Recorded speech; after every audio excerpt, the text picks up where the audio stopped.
ठीक है। तो अब हम लोग ये देखते हैं physiology of digestion and absorption. Physiology की डाइजेशन की और एब्जॉर्प्शन की फिजियोलॉजी कैसे ये फंक्शन करता है। देखो, आप जानते हैं ये चीज़ कि वो 7 थिंग्स जो है वो हमको 7 चीज़ों की ज़रूरत बस हमको पड़ती है। ठीक है, वो कौन-कौन होता है? ठीक है, वही उसी की हमारी बॉडी बनी रहती है। कार्बोहाइड्रेट हो जाएगा, प्रोटीन हो जाएगा, ठीक है, लिपिड हो जाएगा, न्यूक्लिक एसिड है, वाटर है, मिनरल्स है और विटामिन्स है। ठीक है, ये सब, ये एकदम याद रखिएगा। ठीक है, ये जो तीनों जो रहते हैं, हम लोग जो फूड जो खाते हैं या पानी जो पीते हैं, इससे हमको यही सारी चीज़ें मिलती है। ये जो वाटर मिनरल्स है, विटामिन्स जो है, ये काफ़ी छोटे मॉलिक्यूल के फॉर्म में रहते हैं। वो डायरेक्टली एब्जॉर्ब हो जाते हैं, डायरेक्टली मतलब सेल में डायरेक्टली एब्जॉर्ब हो जाएंगे क्योंकि इनका साइज़ छोटा होता है। जबकि ये जो है वो कॉम्प्लेक्स बायोमॉलिक्यूल्स, ठीक है, ये काफ़ी बड़े फॉर्म में रहते हैं। इनको साइज़ को छोटा करना पड़ेगा तब जाकर ये क्या होंगे, एब्जॉर्ब हो सकेंगे। तो सबसे पहले अगर आप देखते हैं, एक तो ये क्या हो जाएगा तुम्हारा कार्बोहाइड्रेट। ठीक है, तो डाइजेशन ऑफ, ठीक है, सबसे पहले हम लोग क्या देखेंगे, डाइजेशन ऑफ कार्बोहाइड्रेट। कार्बोहाइड्रेट का अगर हम डाइजेशन देखते हैं तो एक चीज़, कार्बोहाइड्रेट का अगर आप क्या देखेंगे, डाइजेशन देखेंगे, तो अगर आप देखेंगे कि इसमें, क्योंकि कार्बोहाइड्रेट आप जानते हैं कि वो 3 तरह का बायोमॉलिक्यूल, थोड़ा याद रखना। ठीक है, पॉलीसैकेराइड हो सकता है, ओलिगोसैकेराइड हो सकता है, मोनोसैकेराइड होगा। अगर आप इसको मोनोसैकेराइड में, ठीक है, अगर ब्रेक कर देंगे तब ये क्या हो जाएगा, एब्जॉर्ब हो जाएगा मोनोसैकेराइड में।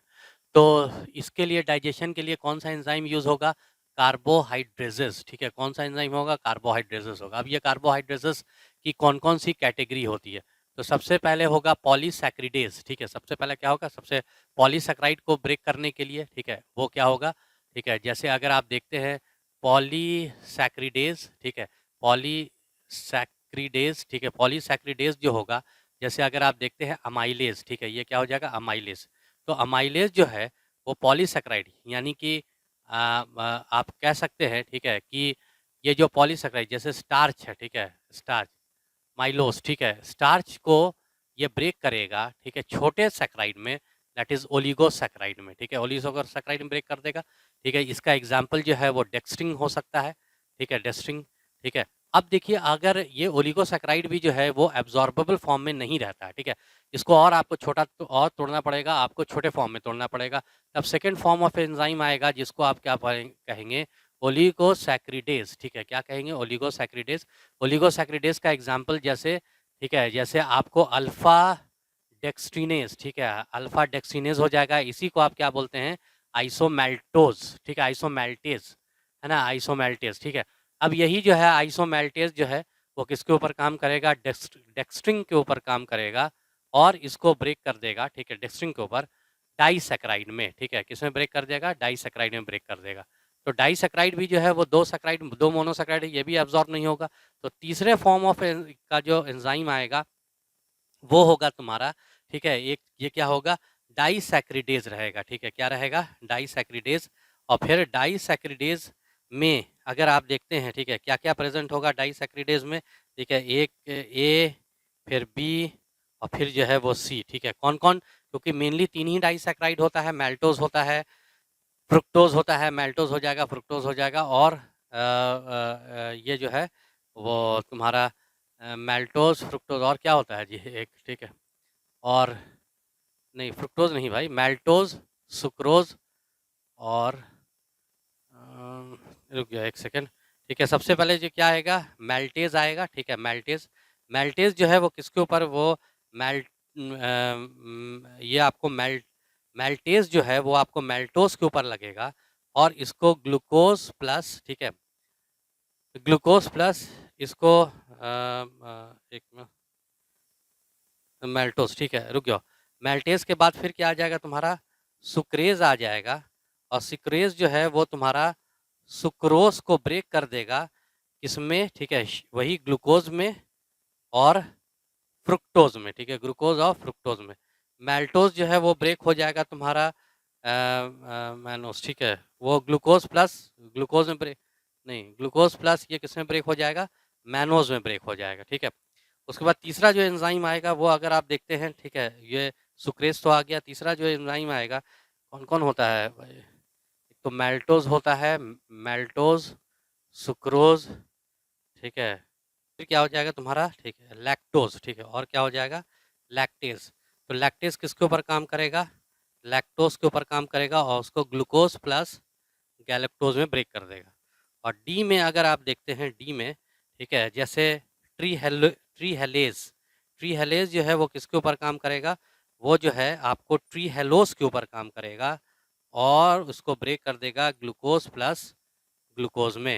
यानी ये सब आपने देखा, ये सब जो है glucose, mannose, glucose, fructose, glucose, galactose, ये सब जो है मोनोसेक्राइड हैं, ये सब का सब जो है वो मोनोसेक्राइड है। तो मोनोसेक्राइड में ब्रेक हो जाएगा और इस तरह से ये एब्जॉर्ब हो जाएगा। अगर मोनोसेक्राइड में ब्रेक हो जाता है फिर वो एब्जॉर्ब हो जाएगा, ठीक है, ये हो गया। उसके बाद फिर अगर आप देखते हैं, ठीक है, ये जो है सैक्रिडेज हो जाएगा। ये तो डाइजेशन ऑफ कार्बोहाइड्रेट हो गया। कार्बोहाइड्रेट के डाइजेशन के बाद फिर आप देखेंगे, ठीक है, किसका डाइजेशन, प्रोटीन का डाइजेशन, ठीक है। प्रोटीन का डाइजेशन के लिए ये किससे होगा, डाइजेशन ऑफ प्रोटीन जो होता है बाई, ठीक है, बाई, ठीक है, और क्या, ठीक है, बाई किससे होगा, ठीक है, प्रोटीनेस से होगा। किससे होगा, प्रोटीनेस से, ठीक है। वो प्रोटीनेस से क्या होता है, इनका जो है वो डाइजेशन होगा प्रोटीनेस से। अब देखो ये प्रोटीनेस जो भी होगा ये दो तरह से होगा, एक तो प्रोटीनेस कह लीजिए या इसी को आप पेप्टिडेज भी कह लीजिए, ठीक है, पेप्टाइड बॉन्ड को ब्रेक करेगा, ठीक है। तो एक क्या हो जाएगा, एक्सो पेप्टिडेज, ठीक है, एक्सो पेप्टिडेज, या पहले आप ऐसा करिए एंडोपेप्टिडेज लिखिए। एक तो एंडोपेप्टिडेज हो जाएगा, दूसरा क्या हो जाएगा, वो तुम्हारा एक्सोपेप्टिडेज हो जाएगा, एक्सोपेप्टिडेज, एंडोपेप्टिडेज और एक्सोपेप्टिडेज। देखो एंडोपेप्टिडेज क्या कहता है, एंडो मतलब ये बीचों बीच में काम करेगा, बात सही है। जैसे ये अगर आप देख रहे हैं या कोई प्रोटीन चेन है तो ये जो है एंडो अंदर में काम करेगा, और बड़े, ठीक है, बड़े जो प्रोटीन चेन होगा उसको, ठीक है, इसको जो है वो स्मॉलर प्रोटीन चेन में ब्रेक कर देगा। जैसे उसको अगर आप देखेंगे स्मॉलर प्रोटीन चेन में ब्रेक करेगा, जैसे उसको पेप्टोन्स में ब्रेक कर सकता है, या जो है, ठीक है, ये जो है पेप्टोन्स में ब्रेक कर देगा, ठीक है। अगर आप देखेंगे पेप्टोन्स में, प्रोटियोसिस में ब्रेक कर जाएगा, या स्मॉलर पॉलीपेप्टाइड्स में इसको ब्रेक कर देगा, स्मॉलर पॉलीपेप्टाइड्स में ब्रेक कर देगा। और ये ज़रूरी भी है, देखो, क्योंकि अभी भी जो है ये क्या है, ये एब्जॉर्ब जो है वो नहीं हो पाएगा, ठीक है, अभी भी जो है ये एब्जॉर्ब नहीं हो पाएगा। इसको और आपको जो है दैट इज एमिनो एसिड्स में ब्रेक करना पड़ेगा, इसके मोनोसेक्राइड में ब्रेक करना पड़ेगा, ठीक है, एमिनो एसिड्स ब्रेक करेगा तब जा करके ये एब्जॉर्ब होगा। तो अगर मान लीजिए कि अगर आप ये यूज़ नहीं करते हैं, एंडोपेप्टिडेज नहीं यूज़ करते, तो फिर एंडोपेप्टिडेज का एग्जाम्पल क्या हो जाएगा, जैसे अगर आप देखेंगे पेप्सिन हो जाएगा, ठीक है, ट्रिप्सिन हो जाएगा, ठीक, और पेप्सिन, ट्रिप्सिन, काइमोट्रिप्सिन हो जाएगा, काइमोट्रिप्सिन, ठीक है, काइमोट्रिप्सिन के बाद जो है इलास्टेज भी हो सकता है, ठीक है, इलास्टेज भी। तो खैर जो है पेप्सिन, ट्रिप्सिन। तो अगर आप ये सब एंडोपेप्टिडेज, और इसका एग्जाम्पल क्या हो जाएगा, ठीक है, कार्बोक्सी पेप्टिडेज हो जाएगा, कार्बोक्सी पेप्टिडेज हो सकता है। और फिर अगर आप देखेंगे एमिनो पेप्टिडेज हो सकता है, ठीक है, और क्या देखेंगे आप इसको, जैसे आप देखेंगे एमिनो पेप्टिडेज, ठीक है, एक तो रहेगा ये कार्बोक्सी पेप्टिडेज रहेगा, दूसरा क्या रहेगा तुम्हारा एमिनो पेप्टिडेज रहेगा। तो एक चीज़ का आप जैसा ध्यान रखिएगा कि ये एंडोपेप्टिडेज और ये एक्सोपेप्टिडेज, ठीक है। तो अगर मान लीजिए अगर आप यहाँ पर एंडोपेप्टिडेज नहीं होते तो सिर्फ एक्सोपेप्टिडेज, क्योंकि अल्टीमेटली जो है ये जो छोटा छोटा जो है इसके ऊपर कौन काम करेगा, ठीक है, ये छोटे छोटे जो है peptide, polypeptide, smaller polypeptide proteases के ऊपर एक्सोपेप्टिडेज ही काम करेगा। और यहाँ से जो है वो क्या निकालना, एंड पे काम करता है, एक्सो एंड पे काम करेगा और यहाँ से एमिनो एसिड्स निकालना स्टार्ट करेगा, ठीक है। ये अगर देखेंगे ये जो है वो आपके, ठीक है, वो एंड पे काम करेगा और उससे एमिनो एसिड्स निकालना बाहर करेगा, एंड पे काम करेगा, एमिनो एसिड्स निकालना बाहर करेगा। तो मेन तो यही मकसद है कि एमिनो एसिड्स को ही क्या करना, वो बाहर निकालना, ताकि ये, क्योंकि एमिनो एसिड्स ही इनका क्या होता है, एब्जॉर्बेबल फॉर्म होता है। लेकिन अगर ये आप खुद सोचिए, अगर आप इसको छोटे छोटे टुकड़ों में नहीं तोड़ते तो इसको कितना एंड्स मिलता है एट ए टाइम, बहुत बड़ा प्रोटीन का सिर्फ 2 ही एंड मिलता। तो 2 एंड से ये कितना एमिनो एसिड्स निकालता है, सिर्फ 2 ही एंड से अगर एमिनो एसिड धीरे धीरे करके निकालता तो बहुत ज़्यादा टाइम लग जाता। अभी क्या हुआ, बहुत सारे टुकड़ों में आपने तोड़ दिया है, तो नंबर ऑफ एंड्स, अभी यहाँ पर नंबर ऑफ एंड्स 2 ही था, अभी नंबर ऑफ एंड्स क्या हो चुका है, वो बहुत, अभी यहाँ पर जैसे अगर आप देखेंगे 6 एंड हो गया, तो नंबर ऑफ एंड्स जो है वो बढ़ गया है। नंबर एंड्स बढ़ने के वजह से, ठीक है, ये काफ़ी तेज़ी से एमिनो एसिड्स जो है वो बाहर की तरफ निकलने लगता है, एक्सोपेप्टिडेज, ठीक है। तो इस तरह से एमिनो एसिड्स में कन्वर्ट हो जाएगा और ये प्रोटीन एब्जॉर्ब हो जाएगा। तीसरा अगर आप देखेंगे, ठीक है, लिपिड है। लिपिड को कौन डाइजेस्ट करेगा? लाइपेज डाइजेस्ट करेगा। आप जानते हैं लिपिड जो है वो 3 फैटी एसिड्स और ग्लिसरॉल से ब्रेक हुआ रहता है। तो लिपिड कोई पॉलीमर नहीं है, ठीक है। तो इसमें होता क्या है, लिपिड में अगर आप देखेंगे लॉन्ग चेन, ठीक है, बहुत सारे लॉन्ग चेन फैटी एसिड्स वो अल्कोहल से मिले रहते हैं, ठीक है। तो इसमें तो कोई मोनोमर की बात तो आएगी नहीं। तो लाइपेज में अगर आप देखेंगे जैसे ट्राइग्लिसराइड, लिपिड को आप क्या बोलते हैं? ट्राइग्लिसराइड कहते हैं। यानी इसमें अगर ट्राइग्लिसराइड में अगर देखेंगे, जैसे जैसे अगर आप लिपिड देखेंगे तो इसमें लिपिड में क्या होता है, ठीक है, इसमें 3 फैटी एसिड होता है, एक ग्लिसरॉल होता है।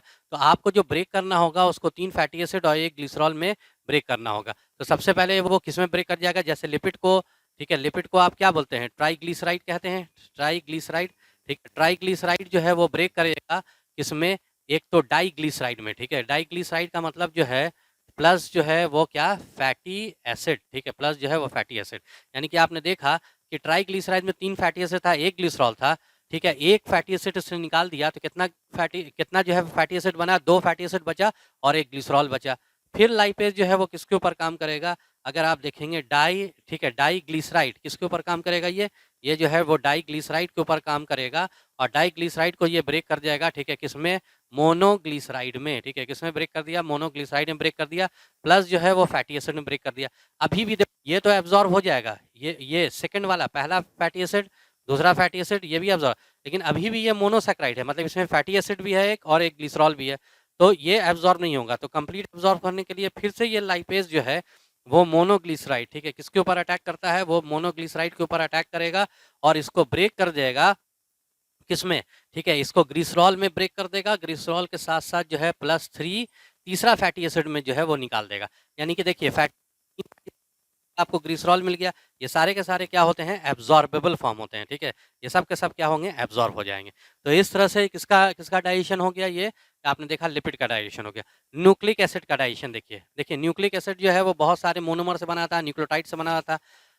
तो न्यूक्लियोटाइड से, ठीक है, जैसे न्यूक्लिक एसिड के ऊपर डाइजेशन ऑफ, जैसे हम लिखते हैं, ठीक है, डाइजेशन ऑफ न्यूक्लिक एसिड, ठीक है, न्यूक्लिक एसिड का डाइजेशन कैसे होगा?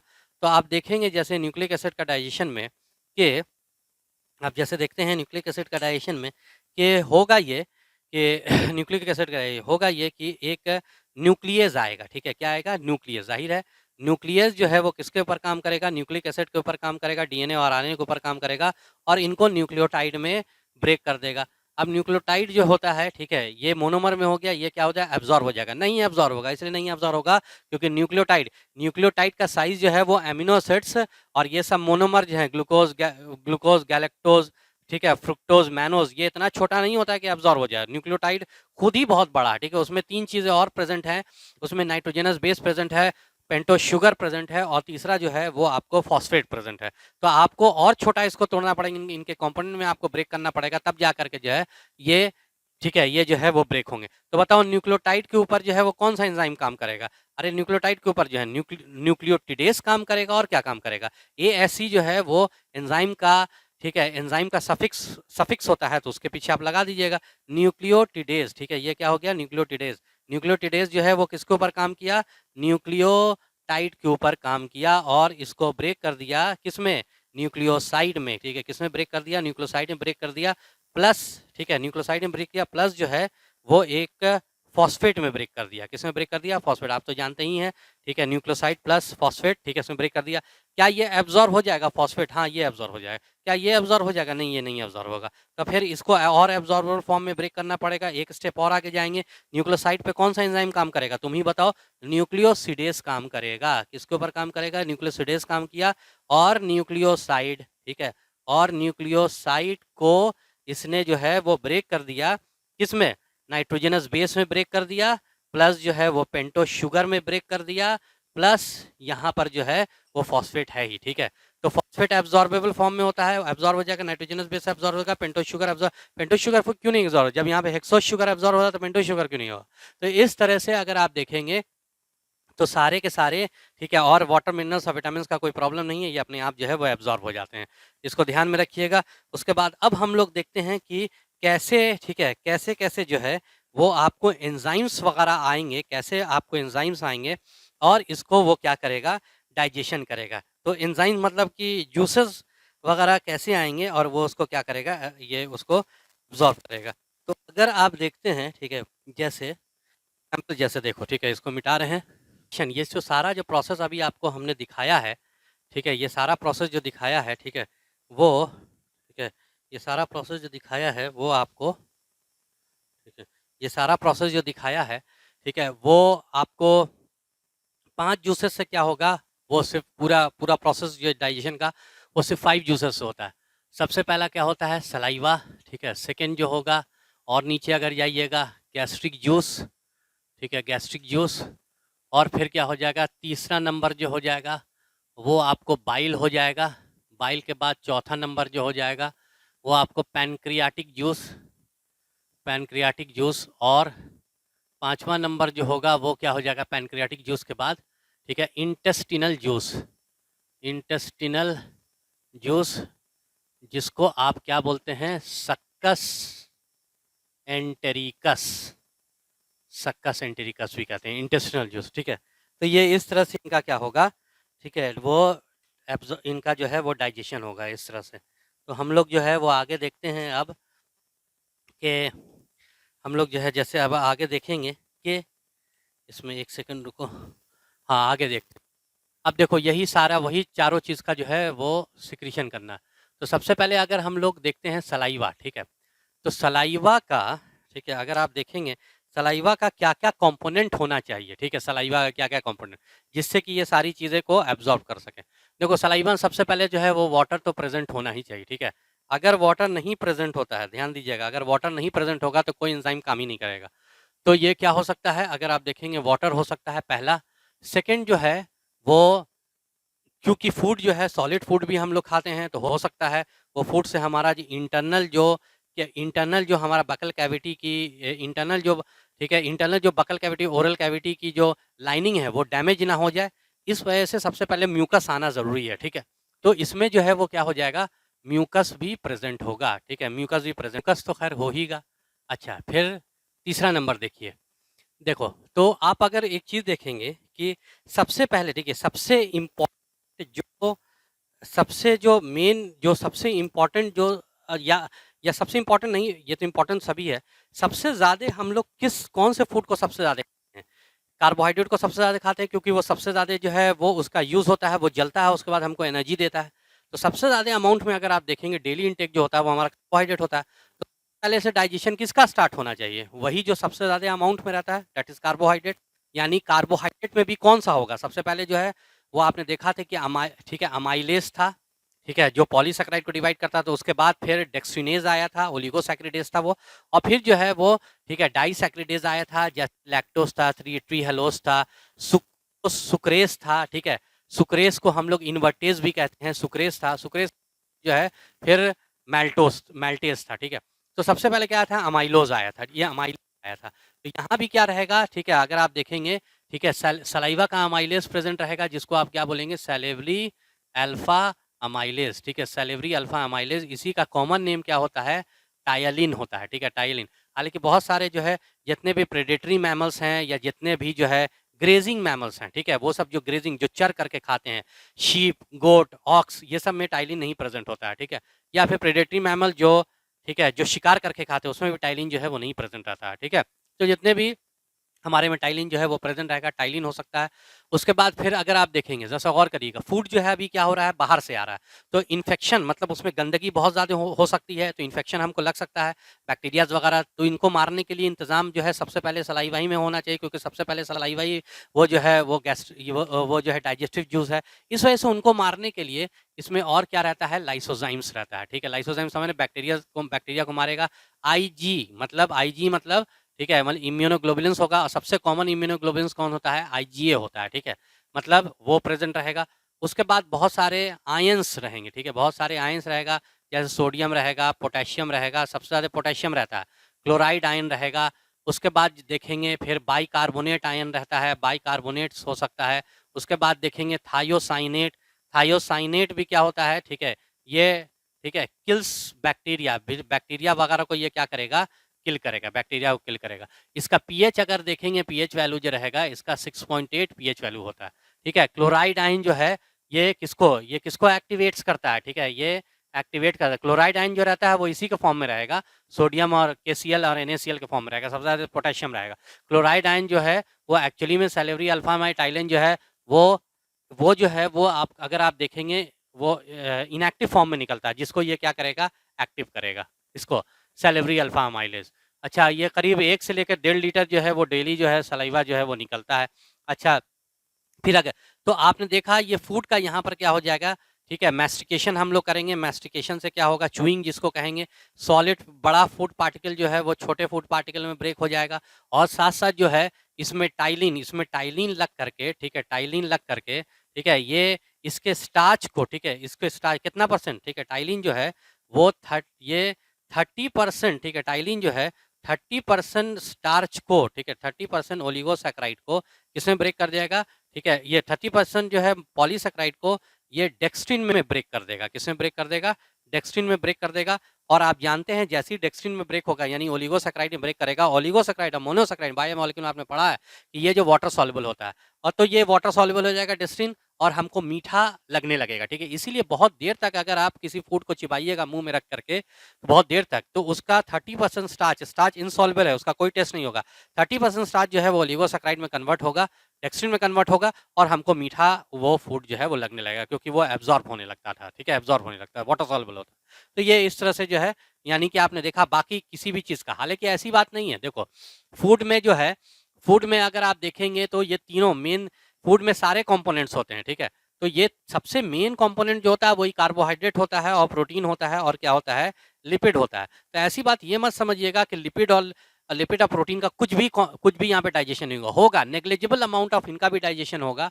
तो अगर आप देखेंगे इनमें, मतलब अगर ये सलाइवा में जो है वो सलाइवरी लाइपेज भी प्रेजेंट रहता है और लाइपेज भी प्रेजेंट रहता है और सलेवरी, ठीक है, प्रोटीनेज भी प्रेजेंट रहता है, ठीक है, सलेवरी प्रोटीनेज भी रहता है, लेकिन ये सब जो है नेग्लिजिबल रहता है, ठीक है, नेग्लिजिबल रहेगा। तो आपने देखा कि 30% स्टार्च जो है वो किसमें कन्वर्ट कर गया, माउथ में, डेक्स्ट्रिन में कन्वर्ट कर गया।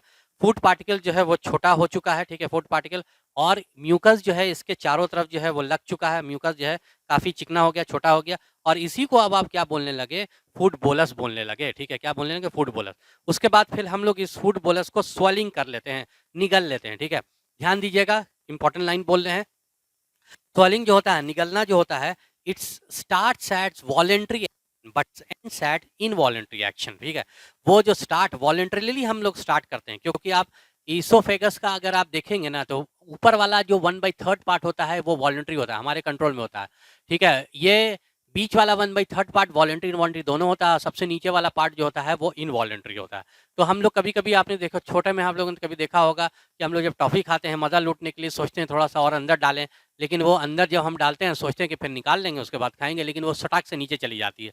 तो हम लोग वॉलेंट्रीली उसको इस एरिया में डाल देते हैं जो कि इनवॉलेंट्री होता है और वो नीचे की तरफ खिंचा जाता है, यानी स्वॉलिंग जो होती है वो, ठीक है, वो it start at voluntary action at involuntary action. उसके बाद पेरिस्टाल्सिस से, ठीक है, पेरिस्टाल्सिस मूवमेंट से अगर आप ये देखेंगे, अगर आप ये देखेंगे इस तरह के मूवमेंट से, ये इसोफेगस बना रहे हैं, ठीक है, इस तरह से मूवमेंट से जो है वो फूड बोलस को नीचे की तरफ ढकेल दिया जाएगा। कहाँ ढकेल दिया जाएगा, ठीक है, इसको ढकेल दिया जाएगा आपको स्टमक में, ठीक है, कहाँ ढकेल दिया जाएगा, स्टमक में। स्टमक में आने के बाद जैसा देखना, वो स्टमक में आने के बाद, ठीक है, यहाँ से जो है वो क्या रिलीज होगा, गैस्ट्रिक जूस रिलीज होगा, ठीक है, यहाँ फूड बोलस आ गया है, ठीक है, गैस्ट्रिक जूस रिलीज होगा और ये गैस्ट्रिक जूस उसके ऊपर जो है काम करेगा। यहाँ पर दोनों जो ये स्पिंक्चर है वो क्या हो जाएगा, बंद हो जाएगा। अब गैस्ट्रिक जूस का अगर आप, ठीक है, ये जो है कंपोनेंट देखेंगे, गैस्ट्रिक जूस का कंपोनेंट तो क्या हो सकता है, बताओ। सबसे पहले तो वाटर तो प्रेजेंट ही होगा, इसका कंपोजिशन अगर आप देखेंगे गैस हाईली एसिडिक होता है, पीएच अगर देखेंगे 1.8 से लेकर के 2.4 पीएच तक हो जाएगा, हाईली एसिडिक होता है, ठीक है। और ये तो आप जानते हैं कि वाटर तो इसमें प्रेजेंट होना है, बिना वाटर का कोई एंजाइम का सिक्रीशन, कोई एंजाइम का फंक्शनिंग नहीं होगी, मीडियम वाटर होना चाहिए। अच्छा, फिर म्यूकस भी इसमें प्रेजेंट होगा, क्योंकि म्यूकस में हाईली एसिडिक है, तो HCl जो है इसके स्टमक में ना, स्टमक के वॉल पे ही ना अटैक कर दे, इस वजह से यहाँ पर एक लेयर प्रेजेंट होती है म्यूकस की, जिससे HCl अपने ही, ठीक है, अपने ही स्टमक के वॉल पे नहीं अटैक कर सके, ठीक है। म्यूकस प्रेजेंट रहेगा, ठीक है। और फिर अगर आप देखेंगे HCl प्रेजेंट रहेगा, एक और प्रेजेंट रहेगा जिसको आप क्या बोलते हैं, पेप्सिनोजन कहते हैं, ठीक है। ये क्या रहेगा, पेप्सिनोजन, क्योंकि रुक जाओ, HCl, ठीक है, पेप्सिनोजन। अभी तक आपने देखा कि 30% एटलीस्ट जो है वो स्टार्च जो है वो डाइजेस्ट हो चुका है। नहीं डाइजेस्ट हुआ तो प्रोटीनेज कुछ भी नहीं, प्रोटीन जो है कुछ भी नहीं डाइजेस्ट हुआ, जबकि बहुत इंपॉर्टेंट कंपोनेंट है। तो अब प्रायोरिटी क्या है, क्या किया जाए, वो प्रोटीन को डाइजेस्ट किया जाए। तो प्रोटीन को डाइजेस्ट करने के लिए जो है यहाँ पर पेप्सिनोजेन आएगा। आप जानते हैं प्रोटीन जो है एक बहुत बड़ा जो है वो क्या है, वो कंपोनेंट है, बहुत बड़ा है, ठीक है। तो आपको पहले क्या यूज कर, एंडोपेप्टिडेज यूज करना होगा कि एक्सोपेप्टिडेज। अगर आप एक्सोपेप्टिडेज यूज करेंगे तो फिर यहाँ से एमिनो एसिड्स तो ही एंड मिलेगा, एमिनो एसिड्स यहाँ से निकलेगा, उससे जो है वो कोई खास फायदा नहीं होगा। तो पहले जो है वो क्या आपको होता है, पहले यहाँ पर जो है वो क्या लगता है, पहले आपको एंडोपेप्टिडेज आएगा, और एंडोपेप्टिडेज ये बड़े प्रोटीन को जो है छोटे छोटे कंपोनेंट्स में ये ब्रेक कर देगा, बड़े छोटे छोटे कंपोनेंट्स में इसको ब्रेक कर देता है, जिससे कि नंबर ऑफ एंड्स जो है वो क्या हो जाए, नंबर ऑफ एंड्स जो है वो बहुत ज़्यादा मिल जाए, ठीक है। पेप्सिनोजेन नंबर ऑफ एंड, ठीक है। तो आप जानते ही हैं, आपको अभी बताया है एंडोपेप्टिडेज का एग्जांपल क्या होगा, पेप्सिन, ट्रिप्सिन, काइमोट्रिप्सिन, इलास्टेज, ये सब क्या हो जाएगा, एंडोपेप्टिडेज का, जिसमें से पेप्सिनोजेन यहाँ पर आएगा, ठीक है। अब देखो ये पेप्सिनोजेन जो है वो कहीं पर भी कोई भी एंजाइम के आगे या तो प्रो लगा रहा है, ठीक है, या पीछे में जो है वो जेन लगा रहा है, समझ लीजिएगा वो इनएक्टिव फॉर्म है, और इनएक्टिव ही निकलेगा, ठीक है, पहले तो इनएक्टिव निकलेगा। तो इस तरह से ये क्या निकलेगा, इनएक्टिव, पेप्सिनोजेन वो निकल गया। अच्छा, इसने जो है छोटे छोटे कॉम्पोनेंट कितना परसेंट, ठीक है, 30% को, ठीक है, 30% को प्रोटीन को, ठीक है, पेप्सिनोजेन 30% प्रोटीन को इसने, ठीक है, वही जो है प्रोटियोजस, ठीक है, वही जो है प्रोटियोजस में, पेप्टॉन्स में, और ठीक है, और स्मॉलर पेप्टाइड में इसमें क्या कर दिया, स्मॉलर पेप्टाइड्स में इसने क्या कर दिया, ब्रेक कर दिया, ठीक है, स्मॉलर पेप्टाइड्स में 30% प्रोटीन को, ठीक है, ये ब्रेक हो गया। अच्छा, ऐसा नहीं होता है, ठीक है, ऐसा अगर आप देखेंगे गैस्ट्रिक लाइपेज, ठीक है, गैस्ट्रिक लाइपेज भी होता है और गैस्ट्रिक अमाइलेज भी होता है, ठीक है, गैस्ट्रिक अमाइलेज ये, लेकिन ये फिर जो हम यही बोलते हैं, ये दोनों जो है वो नेग्लिजिबल हो जाएगा, ये कैसा हो जाएगा, नेग्लिजिबल हो जाएगा, ठीक है, ये दोनों जो है। तो अगर आपने देखा ये दोनों जो है नेग्लिजिबल हो जाएगा। अच्छा, उसके बाद गैस्ट्रिक जूस का जो सिक्रीशन जो होता है, अगर आप देखेंगे यहाँ पर बहुत तरह के जो है वो सेल्स होते हैं, ठीक है, वो कौन सा सेल होगा, सबसे पहले तो अगर आप देखेंगे म्यूकस नेक सेल, ठीक है, कौन सा सेल होगा, म्यूकस नेक सेल होगा, ठीक है, म्यूकस नेक सेल। तो म्यूकस नेक सेल समझ रहे हैं वो क्या सिक्रीट करेगा, म्यूकस सिक्रीट करेगा। उसके बाद सेकंड जो सेल, सेकंड टाइप का जो सेल होता है उसको हम लोग कहते हैं, ठीक है, ऑक्जेंटिक सेल या पैराइटल सेल, ठीक है, उसका क्या बोलेंगे, ऑक्जेंटिक और पैराइटल जो है वो क्या हो जाएगा, सेल हो जाएगा, ठीक है, ऑक्जेंटिक या पैराइटल सेल होगा।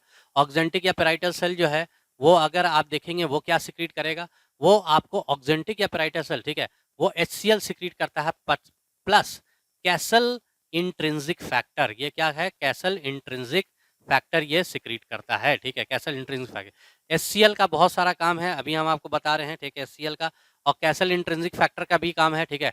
कैसल इंट्रिंसिक फैक्टर एक प्रोटीन होता है, ठीक है, एक प्रोटीन होता है, एंजाइम होता है, जो कि एब्जॉर्प्शन, ठीक है, हेल्प्स इन, ठीक है, हेल्प्स इन एब्जॉर्प्शन ऑफ, ठीक है, helps in absorption of castle, castle एक साइंटिस्ट था, एक्सट्रिंसिक फैक्टर, ठीक है, एक्सट्रिंसिक फैक्टर, देखो ये बॉडी के अंदर से निकल रहा है, इस वजह से एक्सट्रिंसिक इंट्रिंसिक फैक्टर कहते हैं, और ये बॉडी के बाहर फूड के साथ आता है, ठीक है।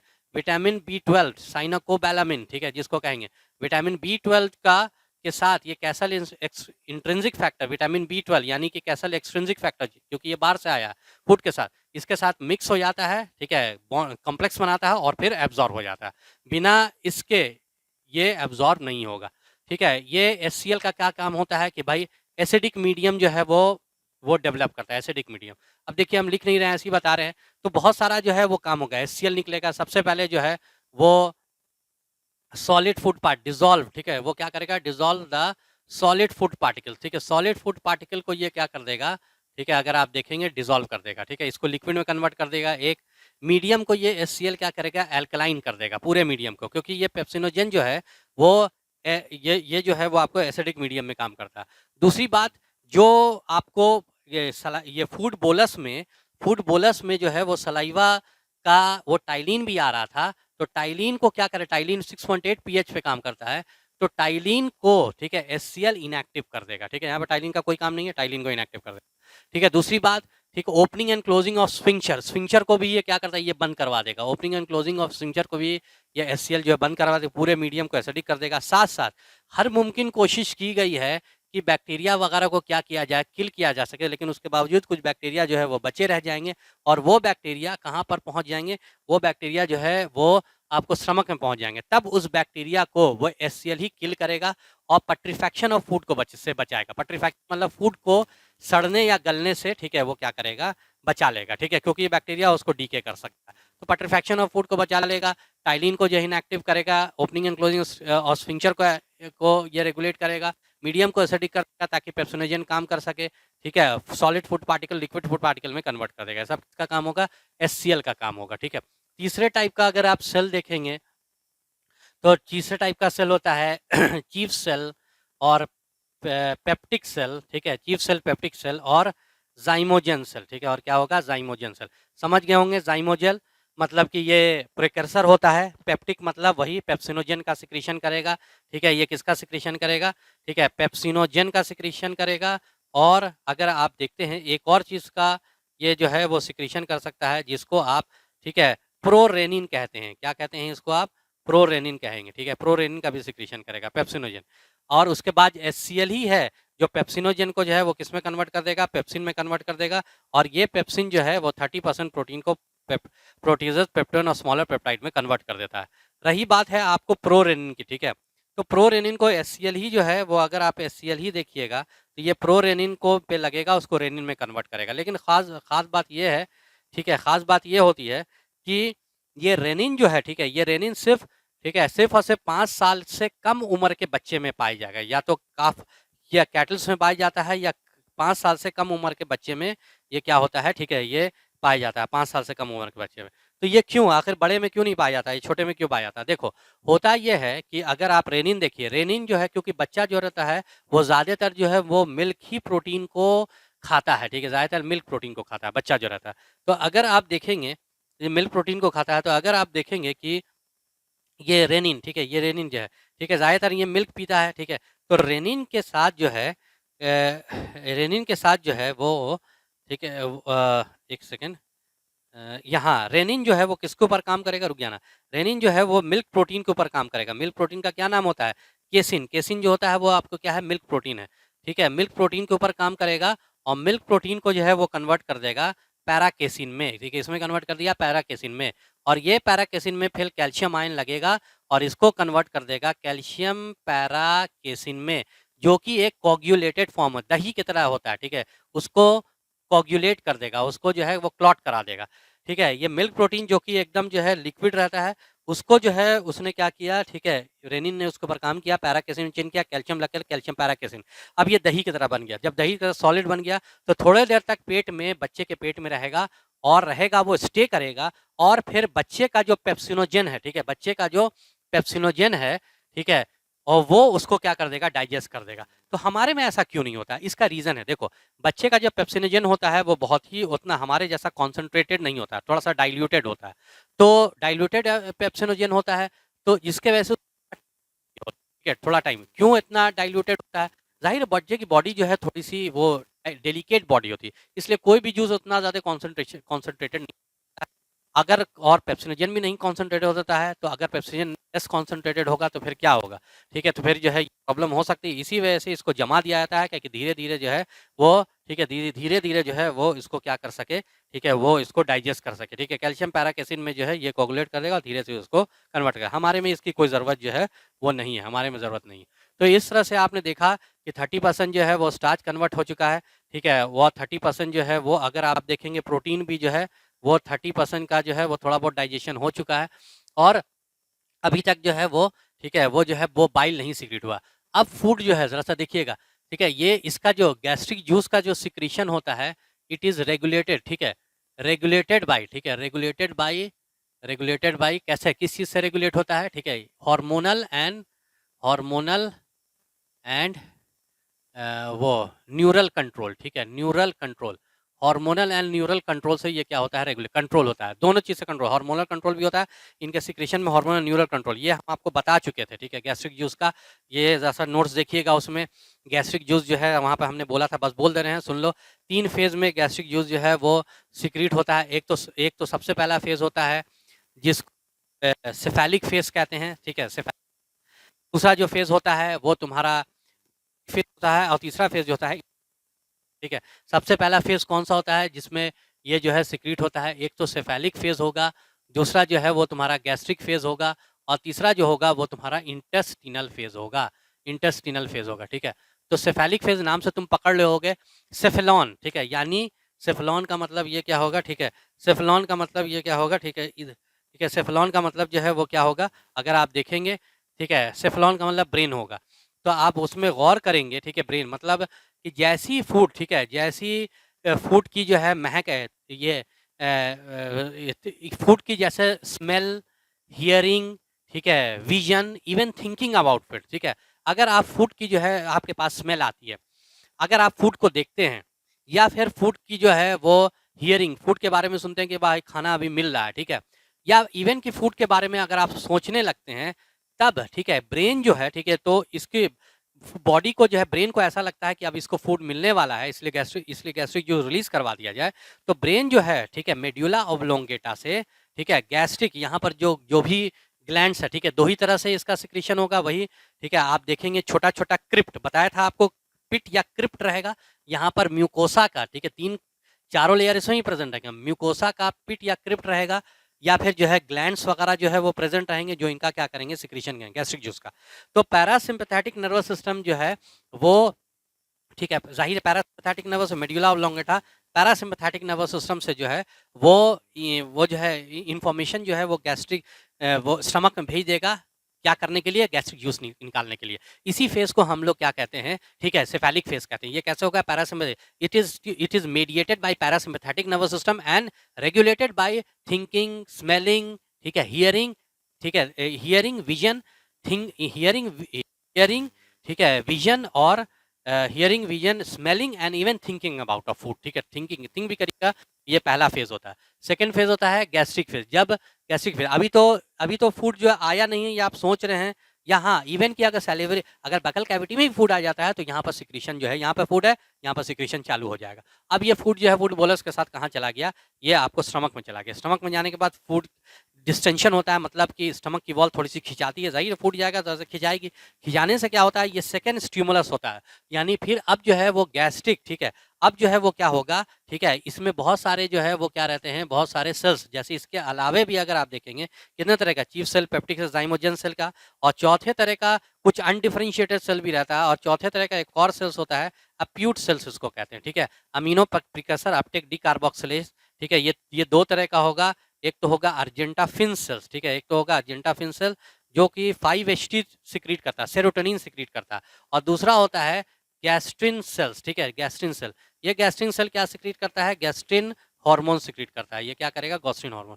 तो अगर आप देखेंगे, जैसा देखिएगा, जब फूड यहाँ पर आ जाएगा और स्टमक की वॉल डिस्टेंड होगी, खिंचाएगी, तो फिर गैस्ट्रिन हार्मोन्स रिलीज होगा, और ये गैस्ट्रिन हार्मोन, वो जो गैस्ट्रिन हार्मोन रिलीज हुआ है गैस्ट्रिक सेल से, ये गैस्ट्रिन हार्मोन्स, ठीक है, ये आपको चीफ सेल, पेप्टिक सेल पे काम करेगा, ठीक है, इसको स्टिमुलेट करेगा, ठीक है, ऑक्जेंटिक पेराइटल सेल को क्या करेगा, स्टिमुलेट करेगा, ताकि सब लोग मिलजुल करके गैस्ट्रिक जूस का सिक्रीशन करो। तो ये जो हो जाएगा आपको गैस्ट्रिक फेज, यही होगा। इट इज जो है मेडिएटेड, इसका स्टिमुलस क्या होगा, presence of food in stomach, और इट इज मेडिएटेड बाय, ठीक है, किससे, गैस्ट्रिन हार्मोन। यानी कि ये क्या हो गया, अभी आपने देखा पैरासिम्पैथेटिक नर्वस सिस्टम यानी न्यूरल कंट्रोल होगा, हार्मोनल कंट्रोल जो होगा वो क्या होगा, गैस्ट्रिक फेज में गैस्ट्रिक हार्मोन। इंटेस्टिनल फेज, अब मान लीजिए डाइजेशन वगैरह सब कुछ हो गया, और फूड कहाँ आ गया, फूड जो है वो इंटेस्टाइन में आ गया, मतलब ड्यूडेनम में, ये लिक्विड फूड रहेगा, लिक्विड ड्यूडेनम में। तो यहाँ पे गैस्ट्रिक सिक्रीशन जो है वो क्या हो जाना चाहिए, बंद हो जाना चाहिए। तो ये इंटेस्टिनल फेज होगा, ये इनहिबिटरी फेज है। यहाँ पे गैस्ट्रिक सिक्रीशन जो है बंद होगा। कैसे बंद होगा, ठीक है, एक हार्मोन्स होगा, ठीक है, इंटेस्टिनल फेज में एक एंटेरोगैस्ट्रॉन, एक हार्मोन्स होगा, ठीक है, जीआईपी इसको कहते हैं, गैस्ट्रिक इनहिबिटरी पेप्टाइड कहते हैं। ये आपको इंटेस्टाइन से रिलीज होगा, ब्लड के थ्रू स्टमक में जाएगा, स्टमक के सेल से, ये सब सारे सेल से गैस्ट्रिक जूस का सिक्रीशन बंद कर देगा। तो ये भी कैसा हुआ, ये भी अगर आप देखेंगे हार्मोनल कंट्रोल हुआ, इसीलिए इसको हम लोग क्या बोलते हैं, हार्मोनल एंड न्यूरल कंट्रोल से इसका सिक्रीशन होता है। खैर, तभी तक जो है वो फूड कहाँ पहुँच गया है, फूड जो है डाइजेशन वगैरह ये सबसे डाइजेशन होकर के 30% प्रोटीन का डाइजेशन, 30% स्टार्च का डाइजेशन होकर के ये जो है वो स्मॉलर इंटेस्टाइन में पहुँच गया। स्मॉलर इंटेस्टाइन से जो है यहाँ पर वो बाइल आएगा। बाइल में आप तो जानते ही हैं कुछ ऐसा कुछ रहता नहीं है बाइल में। सबसे पहला जो है सोडियम बाइकार्बोनेट, ये इसके मीडियम को जो है एसिडिक से अल्कलाइन करेगा, न्यूट्रलाइज करेगा, और उसके बाद जो उसमें ठीक है ऑर्गेनिक सॉल्ट्स होते हैं, ऑर्गेनिक सॉल्ट, सोडियम ग्लाइकोलेट, ठीक है, ऑर्गेनिक सॉल्ट सोडियम ग्लाइकोलेट और सोडियम टोरिकुलेट, ठीक है, ये क्या करेंगे, एमल्सिफिकेशन ऑफ फैट्स कर देंगे, क्योंकि अभी तक फैट जो है अछूता था, फैट्स को कुछ नहीं, तो ये यहाँ पर क्या हो जाएगा, इमल्सिफिकेशन ऑफ फैट्स हो जाएगा, इमल्सिफिकेशन ऑफ फैट्स, ये हो गया, ठीक है।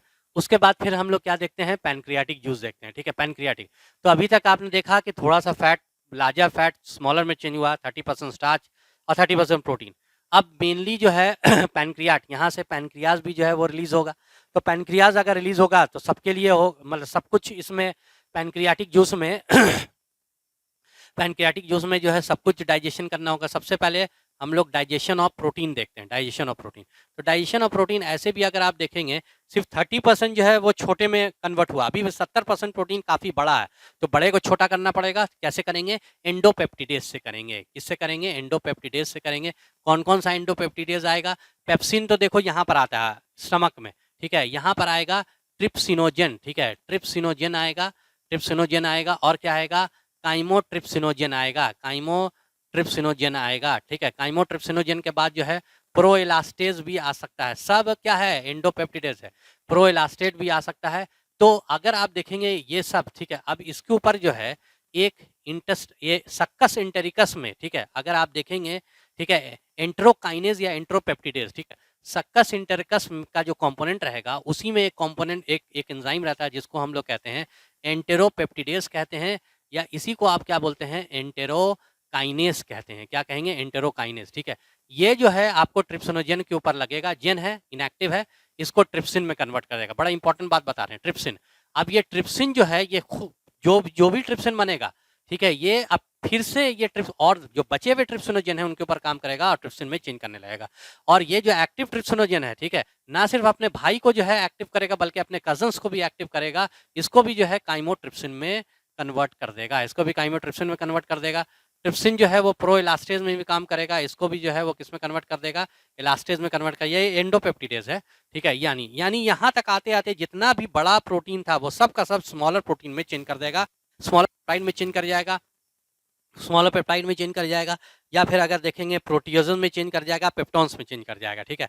तो अब सब छोटे छोटे में चेंज करें। अब आप किसकी जरूरत है, आप क्या एंडोपेप्टिडेज की जरूरत है, नहीं, अब सिर्फ किसकी जरूरत है, एक्सोपेप्टिडेज की जरूरत है। तो अब एक्सोपेप्टिडेज आ जाएगा, कौन सा आएगा भाई, प्रो कार्बोक्सीपेप्टिडेज, ठीक है।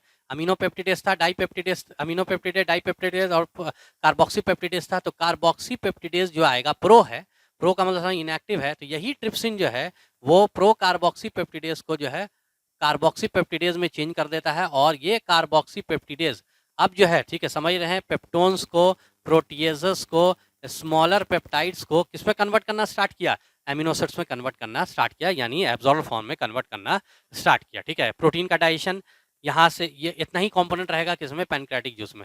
सेकंड अगर देखिए, सेकंड अगर आप देखते हैं, ठीक है, सेकंड जो है वो आपने किसका देखा, आपने, ठीक है, किसका डाइजेशन देखा, ठीक है, वो जो है प्रोटीन का डाइजेशन देखा। कार्बोहाइड्रेट का डाइजेशन देखिए, कार्बोहाइड्रेट के डाइजेशन में अगर आप देखते हैं, कार्बोहाइड्रेट्स के डाइजेशन में अगर आप देखते हैं, गौर करिएगा, तो कार्बोहाइड्रेट के डाइजेशन में अगर आप देखते हैं, कहाँ पर थे आप, हाँ, कार्बोहाइड्रेट का डाइजेशन कहाँ तक हुआ, 70% जो है अभी भी जो है स्टार्च बचा हुआ है, यानी कार्बोहाइड्रेट के डाइजेशन के लिए अभी जो कंपोनेंट आएगा वो क्या आएगा, अमाइलोज आएगा, बोलो यस और नो, ठीक है, अमाइलेज, ठीक है, अमाइलेज जो है वो 70% जो बचा हुआ था स्टार्च, ठीक है, उसको किस में कन्वर्ट कर देगा, ठीक है, वो डेक्स्ट्रिन में कन्वर्ट कर देगा, किस में कन्वर्ट कर देगा, डेक्स्ट्रिन में, डेक्स्ट्रिन में कन्वर्ट हो गया। अब जो है डेक्स्ट्रिन में कौन सा लगेगा, डेक्स्ट्रिनेज लगेगा, ठीक है, ओलिगोसैक्रिडेज लगेगा, डेक्स्ट्रिनेज लगेगा, इसी को आइसोमेल्टेज भी कहते हैं, और किस में कन्वर्ट कर देगा, इसको डाइसैक्राइड में कन्वर्ट कर देगा, डाइसैक्राइड में। वैसे ही अब डाइसैक्राइड जो है, डाइसैक्राइड कन्वर्ट हो गया तो इसमें कौन सा डाइसैक्रिडेज आएंगे, जैसे मेल्टेज आएगा, जैसे जो है, ठीक है, ट्रीहेलेज आएगा, लैक्टेज आएगा, ठीक है, और सुक्रेज आएगा, जिसको आप इन्वर्टेज भी कहते हैं, इन्वर्टेज कहते हैं, सुक्रेज आएगा, और ये सब किस में कन्वर्ट कर देगा, इसको मोनोसैक्राइड में कन्वर्ट कर देगा, किस में कन्वर्ट कर देगा, ठीक है, मोनोसैक्राइड में ये कन्वर्ट करने लगेगा, ठीक है। ये हो गया आपको डाइजेशन ऑफ कार्बोहाइड्रेट। तीसरा जो रहता है वो क्या हो जाएगा, कार्बोहाइड्रेट, ठीक है, अभी तक जो है लिपिड, ठीक है, हाँ, तो इसमें जो है, ठीक है, अगर आप देखेंगे पैनक्रियाटिक लाइपेज रहेगा, जिसको आप स्टीप्सिन कहते हैं, क्या कहते हैं, स्टीप्सिन, ठीक है, स्टीप्सिन।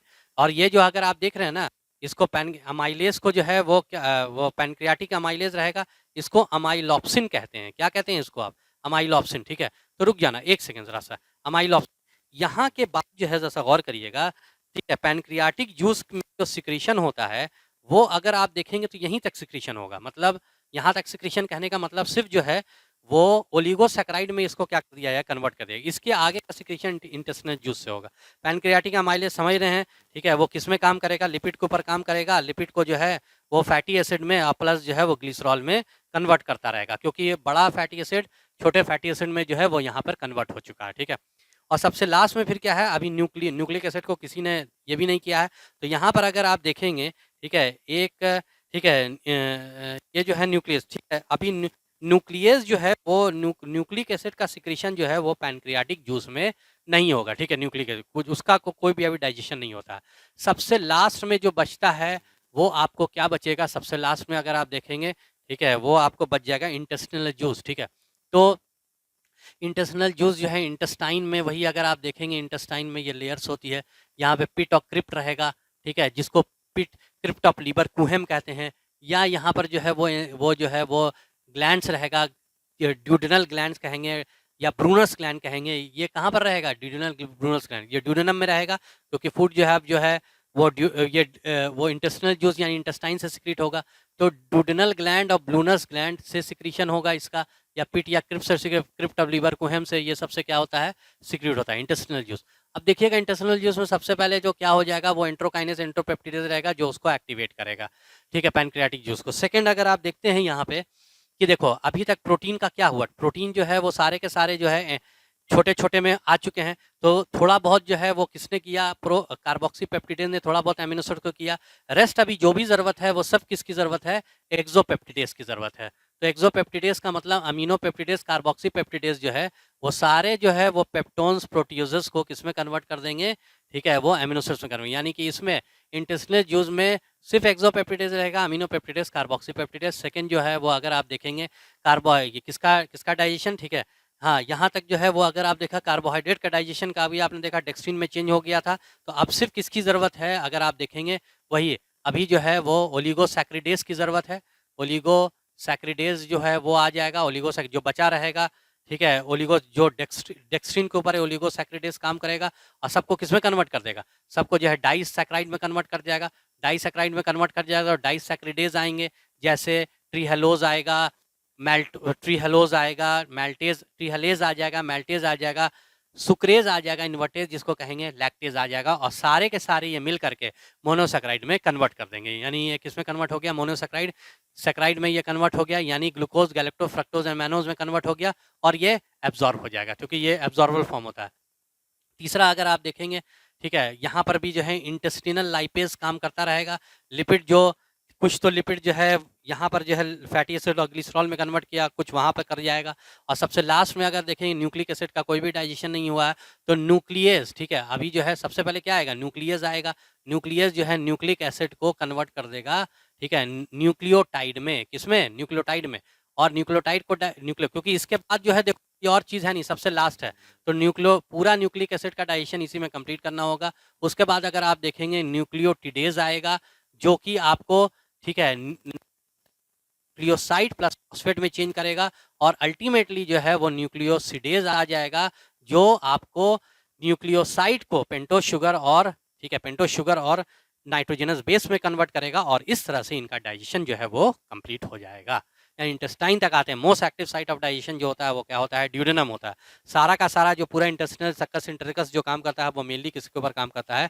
ड्यूडेनम के ऊपर काम करता है। तो ये इस तरह से जो है वो अगर आप देखेंगे ये डाइजेशन जो है वो क्या हो जाएगा? कंप्लीट हो जाएगा इस तरह से, वहाँ तक, मतलब इंटेस्टाइन तक आते आते, ठीक है। तो यहाँ तक हो गया डाइजेशन, फिजियोलॉजी ऑफ डाइजेशन। अब हम लोग फिजियोलॉजी ऑफ, ठीक है, ये देख लेते हैं, जल्दी से रिवाइज कर लेते हैं। फिजियोलॉजी ऑफ एब्जॉर्प्शन, ठीक है, फिजियोलॉजी एब्जॉर्प्शन। रुक जाना एक